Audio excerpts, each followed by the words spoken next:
Are you thinking about doing a digital detox, as in cutting down on some of your phone, your electronics, your social media, things like that for your mental health? Because I found it really beneficial and I've cut down on things. Today, I wanted to share about 3 tips on how I found going about this because we get told what to do, but often not any strategy. So I want to share some tips with you today. And if you stay until the very end, I have an extra point for you then as well. Now, I've cut down massively recently on social media. Now I post a lot. That's different. Creating and consuming are two different things. I want to create so people can consume some good stuff. But for me, I've unfollowed a lot of people. I've already cut down my usage unless I need to use it, or I want to schedule some time to check out some things because there is some good stuff on there as well. Now, I know realistically I can't, for my business, I can't 100% cut out social media altogether or things like that, or my phone, right?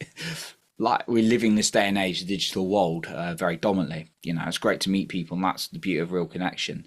But realistically, I know I can't cut 100% at the time. So I really just put things in place to make sure my habits serve me more times than others.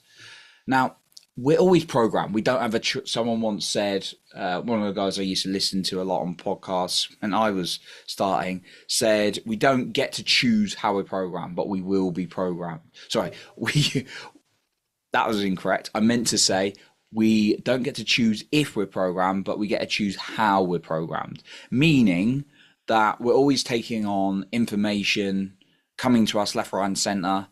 We can't, so things are going to come into our system. We do have a choice on the environments we put ourselves in and what we listen to the majority of the time, right?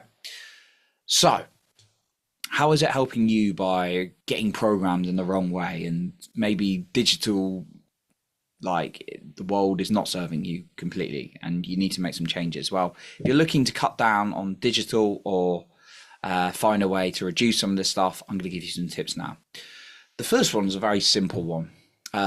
Set yourself in advance so you don't need to go and get it. One of the most addictive things, and you know, I'm on mine quite a lot, is the phone. Like people are addicted to their phone, right? In this day and age, right? And again, I'm not sitting here going, "Oh, I never use my phone," because of course I use my phone.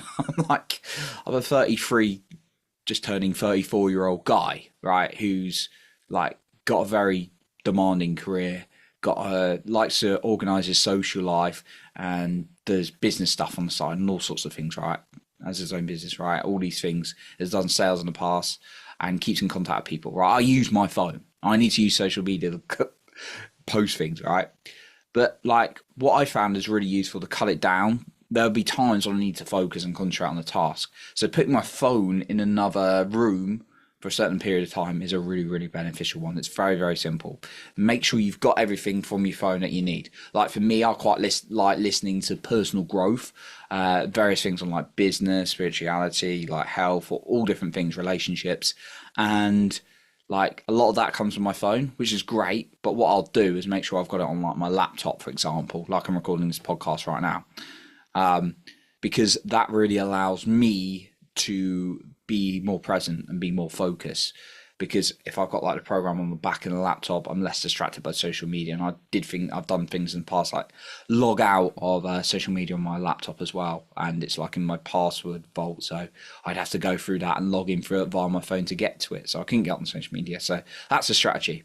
The second one, choose your hours. Don't be like, I'm never going to go on social media or use digital or my phone again, because obviously, again, that's unrealistic. But you can choose to cut your hours down. You can be like, right, I'm going to go on social media, or I'm going to go put my phone away at this time, and all these kind of things, right? Making a choice on the hours so they're realistic. Like I have like a slot, like an hour a day when I can just mess about and just dive on in, which is cool.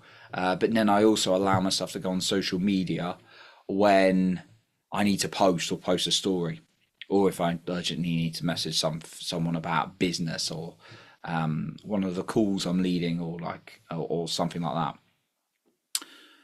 And then the third one, find some time to be outside as well. being inside can keep you very disconnected from nature. And I found when I'm out in nature, that really allows me to connect with me. So turning your phone off when you go for it, or don't even take your phone with you, that can really, really help. And just scheduling that in like 20 to 30 minutes a day can really, really help you connect with you.